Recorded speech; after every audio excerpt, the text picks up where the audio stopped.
First of all, a big congratulations for rebonding your hair. So you can see I have recently rebonded my hair, and if you have clicked into this video, that means you have done it too, right? So today I'm going to share with you what I did, the process of my hair wash after 3 days of rebonding at home. Yeah, you heard that right. I did it at home, and that was suggested by my hair stylist at the salon, and she told me some steps which I need to follow. And I followed those steps and I got excellent results. So I will share with you all the tips and tricks so that you don't have to spend a lot of money for that after rebonding treatment at the salon. But before I get into the details of this video, I would request you to subscribe to my channel.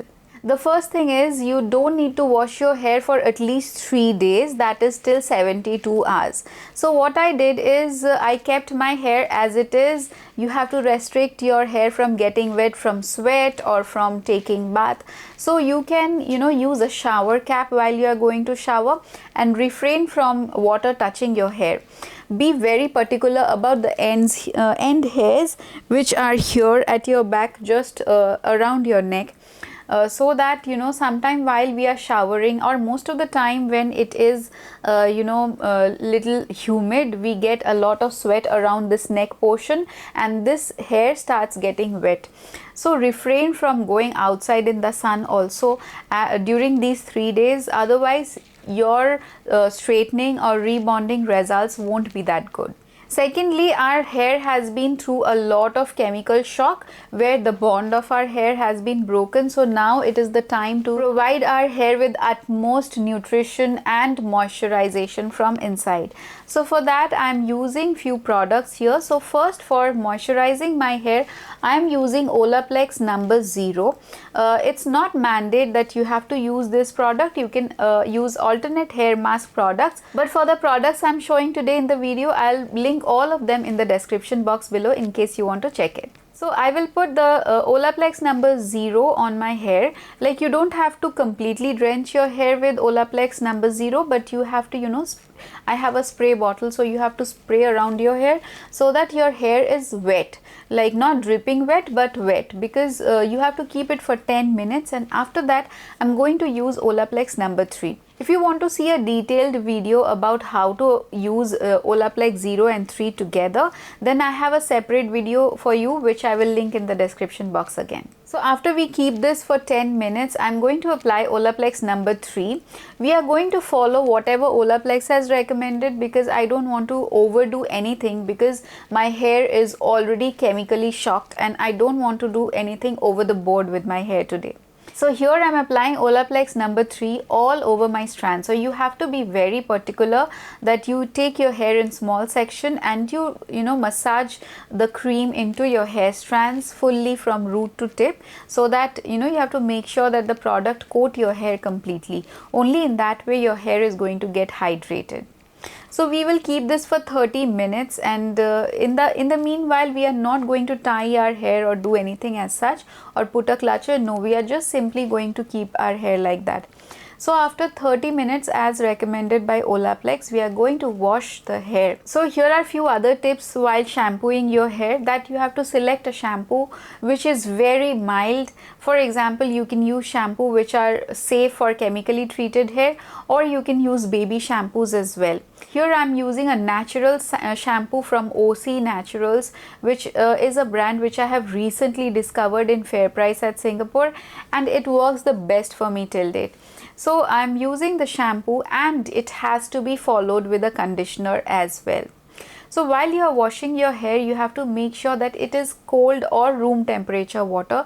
It is very important. You can only use lukewarm water only when the temperature is completely freezing at your end. So if you put hot water or even lukewarm water, just after 3 days you have rebonded, the cream which let us hold this silky texture, it washes off with excess heat. So we don't want that. We want this moisturizer or cream or whatever they have applied on our hair to keep it smooth. We want to keep it for the longest period of time. For that, every time you wash your hair, you have to use room temperature water. Again, after shampooing, it is very important to condition your hair every time. You cannot skip on the conditioning part, no matter whatever products you have used before you shampoo. So for the conditioner, you have to keep it little extra, give it some more time to, you know, juice up your hair. I have really massaged it in all my strands, like I have taken it in small sections and then, you know, took the conditioner in my hand, and like this I have massaged it through my strands so that every hair is coated. So after keeping it for 5 to 7 minutes, you have to again rinse it thoroughly.